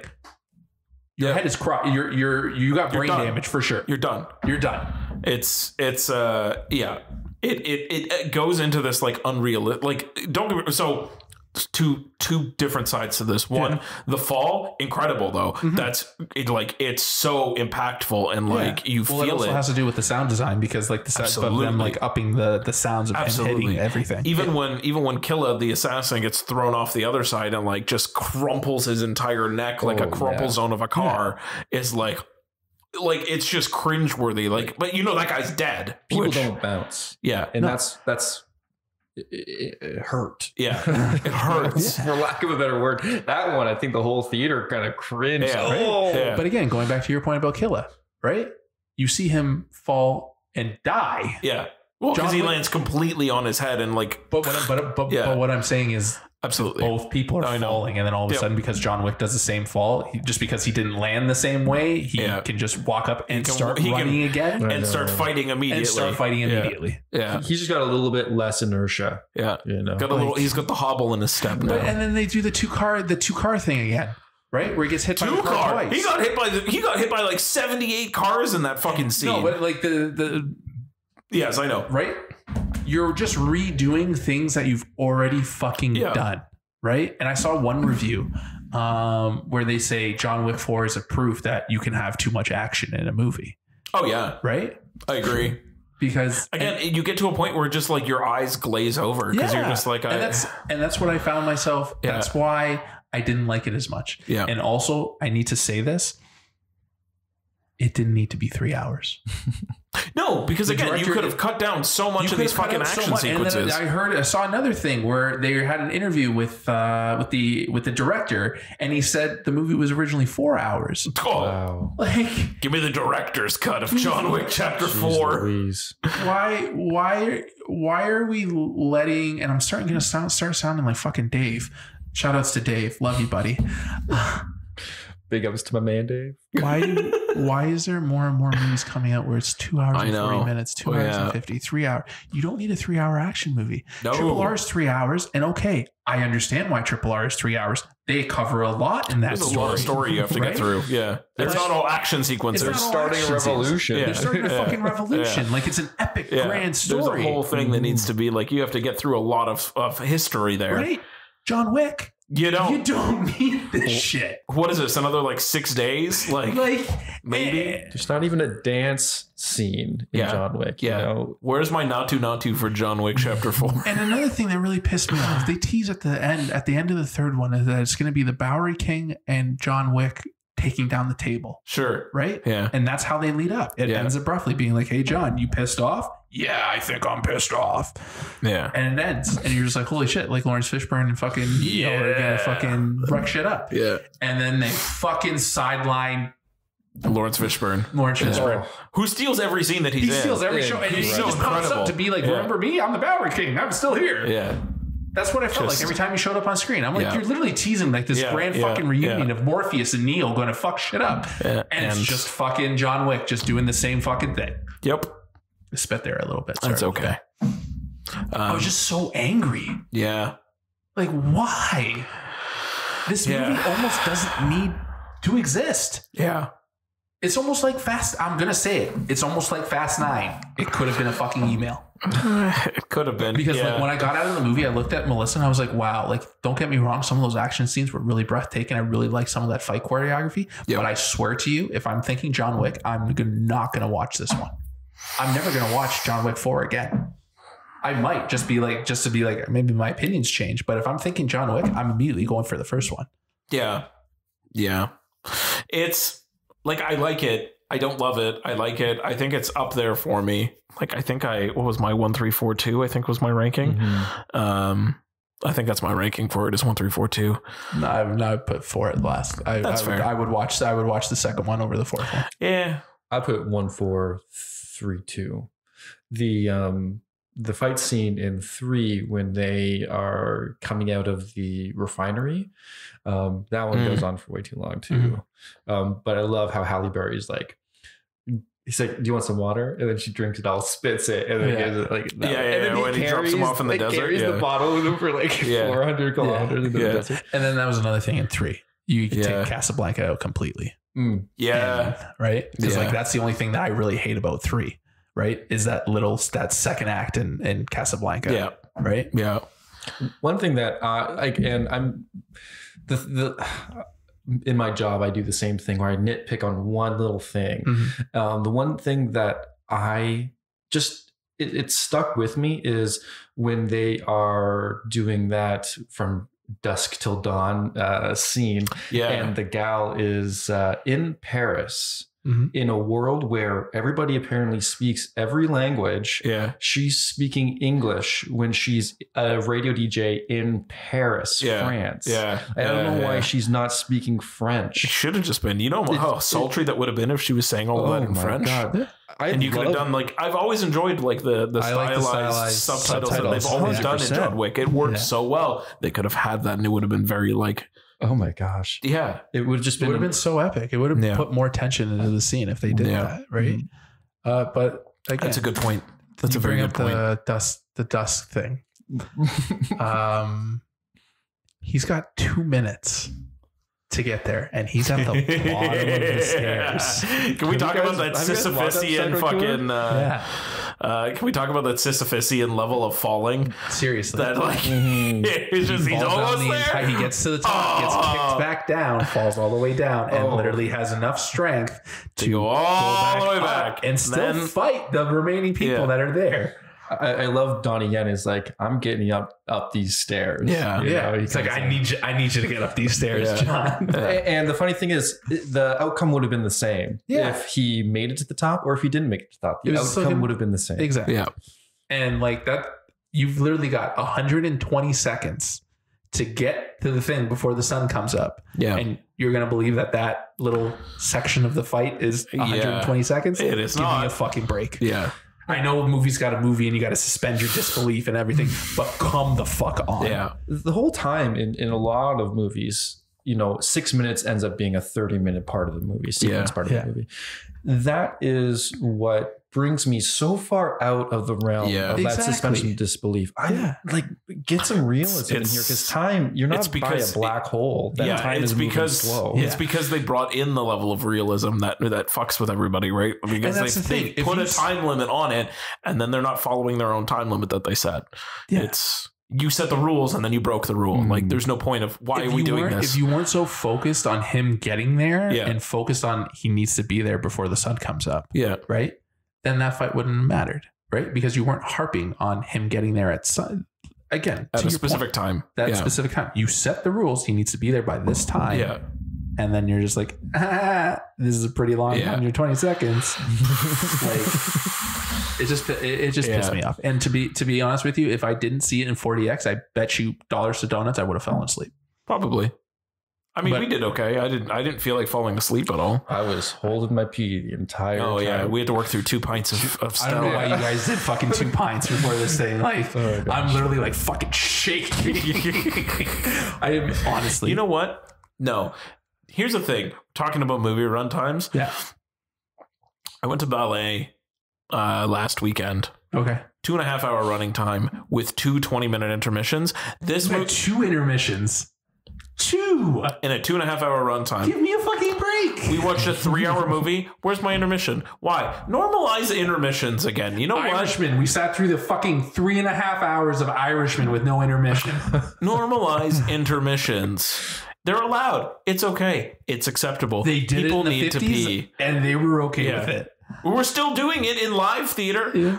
Fuck, man, just let people take a break for a minute. Go out. You know how many fucking working sessions you'd buy if you put a 15-minute intermission in the middle?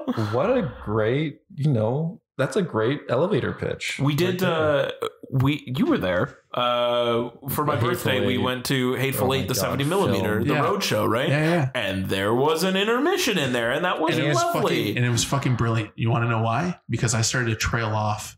Yeah. Before the intermission, and as soon as the intermission came, it fucking snapped me out because I was awake through the entire fucking rest of the movie. Yeah, but if they didn't have that intermission, you would have fallen asleep. You would have been gone. Yeah. So I'm just here, pitching normalized intermissions in movies again. If you want to make a 3-hour movie, fine, put in an intermission. Yeah, I will watch all the 3-hour movies there possibly is if there's a fucking intermission. Absolutely. Just give me 15 minutes. And like on the home release, you can just do 5. It's fine. Or like 30 seconds. And like, I'll know to pause it. You can just take the fucking intermission out when it comes to theater. You can edit. You can fucking edit it out. If you want the whole experience, right? You can leave it in there a minute with the overture, the music, goddamn movie, the orchestra playing. You want to be down the hall, ambiance, listening to your pee in the toilet, and then you want to hear that orchestra in the background. I get it. They're playing to you. Correct. It's all for me. Yeah. Can I go on a rant about 40X? Yes. Because this was my first 40X movie. What a choice. What's the difference? So, for all the folks at home. 40X is basically like, if you ever been on like the 3D motion rides at like Universal, that kind Canada's of Wonderland back in the day. If you remember going to like the fucking Days of Thunder. Yeah. I went to the piano one where the guy was on a piano. He was going downhill. He was breaking through people's like living rooms and going to hospitals. And stuff. You're just holding on. Yeah. It's that, but also add smells and like you're also not strapped in. Rain and a whole bunch of other things. It's all the effects. So when John Wick's on the car and it crashes into the other car, you get the whiplash. Yeah. Whiplash. And like Melissa almost fell out of her fucking seat. I was literally, at some points I was holding on to the seat while Melissa held on to my arm. Yeah. Because we were just getting fucking whipped back and forth. The scene at the beginning. So me and Melissa have never been to 40X. We did the fucking amateur. We got fries and a burger. Nope. And a drink. You already fucked up. Right? We fucked up. I basically, when we were, so the beginning with the punching. Yeah. Right? Yeah. And the first punch, all of a sudden your seat goes. Like, I was just like, what the fuck? Yeah. And it's just like, you're so disoriented by the first one. You hear the next one. You get fucking shots to that. Just the look of fear. Yeah. And then at one point she just started howling because like we're getting fucking thrown around. And like, the car scenes were insane. Like I literally felt like I should have been strapped in. Yeah. But they blow water. They blow like little mist at you. Yeah. The scenes on the horses, your chair is going like and you're galloping. It's definitely definitely an experience. I highly recommend it. I'm pissed I didn't see it see Top Gun in 40X. Yeah, buddy, you missed the G. We're going to Fast X and 40X because we need to do it. Top Gun Maverick and 40X was something so special. One of the elements that they have is like heat is an element that they can show. So when those jets fire up and like it's just heat hits your face and like you feel wind rushing past you, you get thrown back in your seat as the jet launches. You're like twisting and turning it's fucking insane. Everybody gets a set of aviators. You're damn right. You're damn right. But it was honestly, dude, like everyone laughed at me when I was like, I want to see John Wick in 40X. I'm like, I'm fucking glad I saw John Wick in 40X. Yeah, it kept you awake. shaking you. Yeah, but it was great. Like, and that's why I kind of enjoyed it a lot. I feel like I would have hated it a lot more if I saw it in regular. But it's because I saw it in 40X, I enjoyed that aspect because it was just it was a fun time at the movies. Yeah. But coming out of that movie, I was just like, I'm never gonna see this again. Yeah. Also, as a final note from my side, the only other thing I kind of wanted to mention as well was it was hilarious. Well, it's not even hilarious. It's kind of just like weirdly convenient that they like killed off Lance Reddick's character and then he died before the movie just came out. And I was like, it hit me so much more in the movie. But we need to put a spoiler alert. That's a huge spoiler, man. Well, the fact that Charon dies, I guess, but put a spoiler in the synopsis, I'll throw a spoiler in there. We didn't sound off spoiler bells in this episode. Yeah, but oh man, I was just like, to me, I was just like, wow, fuck, like that was heartbreaking. That was literally it hit so much harder because of it hit so much Lance Reddick no longer being with us, but also it's just like, wow, what you don't have to. Chapter 5, they're good. They don't have to like address it. Where do we go? Oh, I have no fucking clue. I honestly have no fucking clue. Like, what the fuck was the point? We didn't want to stay for it. Oh, you guys didn't see the post-credit scene? No. Do you guys want to know what the post-credit scene is? Yeah, tell me. Okay, well, spoiler alert for everybody who's listening. Yeah. We've already spoiled some of the movie, some big important parts, but we haven't spoiled everything. Yeah. But the post-credit scene is Donnie Yen is walking and he sees his daughter again. Yeah. Right? And there's tender moment. He's about to go and see his daughter. Yeah. Only guess who's in the crowd? It's the daughter of the guy she killed. From Osaka. Remember after he killed John Wick's friend in Osaka? Yeah. He goes to the daughter and says, I'll be waiting for you. Yeah. Right? Dang. There's chapter 5. It ends with her approaching him and her putting out the knife. Yeah. And it just ends. I'm like, really? It wasn't enough for him to say, I'll be waiting for you. That you actually had to make that fucking happen. Yeah. Come on. Come the fuck on. Because I heard that the post-credit scene was like, you should stay for it. It sets things into motion. I was like, John Wick ends a certain way. Maybe the post-credit scene will go into... It seems like a lot of, where do we go from here is still the big question. Well, John Wick started in a funeral, and then John Wick 5 is going to start at his funeral. He's already buried. But I guess that's also why the dog went. Donnie Yen's funeral. Donnie Yen's funeral. Yeah. Donnie Yen's funeral. Donnie Yen's funeral. Yeah. And it's about the daughter. It's about the daughter. Great. There you go. Cam's written chapter 5. You might as well it's just a spin-off then. Yeah, exactly. Like, John Wick. It's going to be fucking Fast and Furious Presents instead of that. Be like John Wick Presents. Yeah. Oh, John Wick Presents. Oh my God. Hobbs and Shaw. That could have been on my list. I want to watch that one. Have you not seen Hobbs and Shaw? I watched it. Oh, okay. Thank fuck.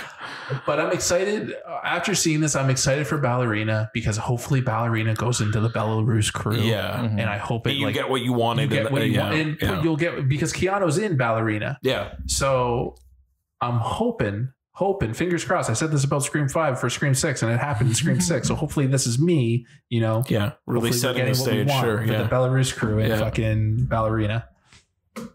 Yeah. Yeah. So are we recommending this to people or not?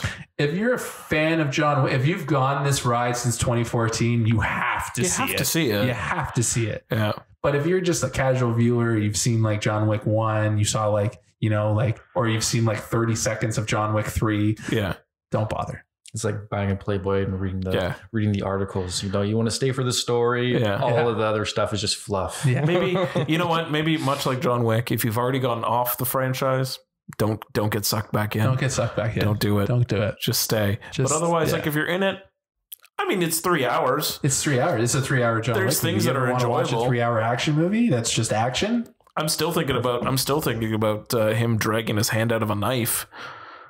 Ooh, that was brutal. Yeah, that was fucked. That was fucked. The whole that whole moment between John Wick and Nobody about the dog.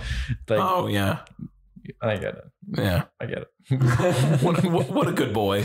Yeah, and then him kind of like saving him at the end. I get it. Yeah, definitely. There's moments in it that are very good. Like I said, I like the fighting. There's some good fight scenes in there. There's some good moments in it, but you can make it 50 minutes shorter. Easily. It could have been. It could have been 2 hours. 50 minutes. It could have been 2 hours, and it would have been fine. It could have been. You know what? It could have been 90 minutes. It could have been.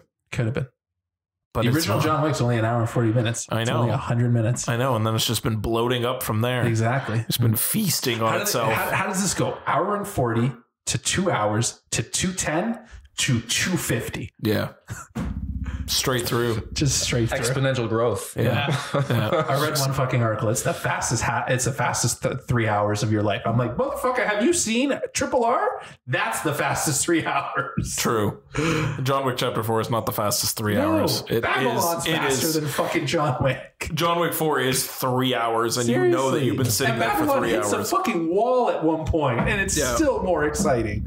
Yeah, I kept looking at my beer and reminding myself to like drink my beer through this movie because I had time to think about that because I just kept doing little sips just to get the mouth was getting really dry, just like little sips just to get the mouth. Yeah, just wet your beak. Yeah, just wet the whistle. Yeah. All right. I'm saying I would recommend it. I feel like I'm on the same spot. Like I like it. I enjoyed it. It's a John Wick movie. You know what? It's a John Wick movie. You go in there, Keanu fucks some bitches up. You're gonna be entertained. If you know what you're going in for, you're gonna be entertained. Yeah. But don't go in expecting the greatest action movie of all time, like some of these fucking idiots are saying. Yeah, absolutely. It's not. It is not. Do you recommend? Recommend. Yeah. Hard recommend. Well, I would say recommend. I go into everything with like no expectations. Yeah. You know, and my I went in super. I don't know how to say it. Like super dry. Didn't have any sort of trailer. Didn't read any articles or anything like that. Blind. Super blind. Dry. I was dry. I was parched. But it was great. I thought that with no expectations, I thought it was a nice denouement. Denouement. I like it. That's nice. Hero's journey. Yes. Although he's not a hero. He's a bad guy. They're all bad guys. Yeah. You're supposed to be sympathetic, but only because he lost his dog 4 movies ago. I don't know how much that sympathy card can keep being played out, but you know, we keep going. I guess we'll see you for chapter 5. They're taking a break. Apparently they're not going chapter 5 right away. Or if there's even going to be a chapter 5. You definitely need to cool off with all because this. no one's talked about the sequel yet. They're all saying they're taking a break. So good. Maybe take that break and maybe just cancel it and let's leave it at 4. I guess it depends on how Ballerina does. Yeah, probably. So then they'll figure out what to do. Yeah. Sure. Anyway, got our last segment. You want to get into our last segment? Yep. Everybody's favorite. Sans Dave, obviously. Tony's New Blues. I love it. Let's do it. What did that boy buy? It's Dave's New Blues. All right. So we got here a special re-release, the 4K limited edition steelbook of one of my favorites, Air Force One. Say it properly. Look at that cover. Say it properly. Air Force One. Air Force One. It's Air Force One, everybody. Fuck what this guy says. Combo pack, 4K Blu-ray and your regular Blu-ray. I love this fucking movie. I wasn't going to get this, but I felt like I need to. You know, I've never seen Air Force One. It's just fucking beautiful. You know, you've heard me go on about the cases, man. Yeah. This is just wait. Whose release is this? This is regular. Oh, this is just Columbia TriStar doing a nice little special updated version. It's the first time that Air Force One's been on 4K. No, very nice. I still haven't seen Air Force One. I've never watched it. No, I feel like I don't know.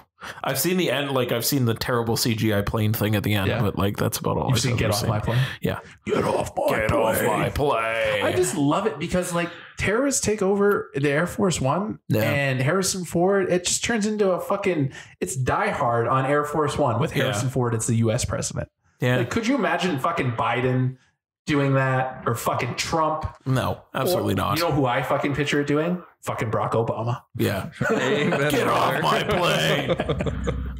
I can see Barack Obama kicking a fucking terrorist outside of a fucking, I could see it. Yeah. It writes itself. It does. Pretty much like this movie. It writes itself. Yeah. But yeah, so that is Dave's New Blues featuring Tony's New Blues. Is anything special going on, or is it just like a 4K release? Honestly, they just regular shit. They brought it out on 4K in a limited steelbook case. Sure. I think Air Force One has actually been out on 4K before. I think it's just the case that they brought out. I don't really care. I only bought it for the case. For the case. It's always for the case. It's always for the case. It's for the artwork. It's for the art, man. It's for the art. We love we love art. We do. Especially film art. We do. Is Con Air out on 4K? That's a good airplane movie. If Con Air was out on 4K, I feel like we would all have special editions of that. Yeah. I'm sorry, you're talking about Con Air being the best airplane movie. We're gonna leave Plane out of the. No, I'm kidding. Gerard Butler's Plane. I know. It's a good airplane movie. Oh, the last one. For those of you who who can't see us right now, I just shot James. You leave Plane alone. He tried, okay? Oh, fuck. Can't wait for Plane 2, Electric Boogaloo. It's actually called Boat. Of course it is. Ship. Ship. Cruise Control. Fuck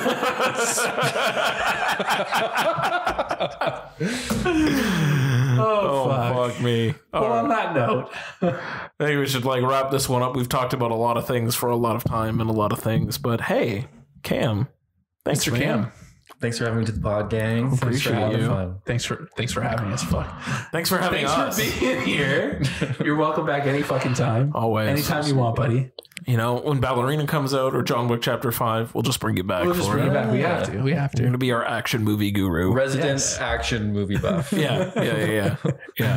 Cameron standing outside of the Hollywood Bowl. I don't know what that is. Hollywood Bowl. Outside of the Chinese theater. Oh my gosh. For the premiere. Thank you. Yeah. Thank you so guys. much. It was a lot of fun. Appreciate it. Perfect.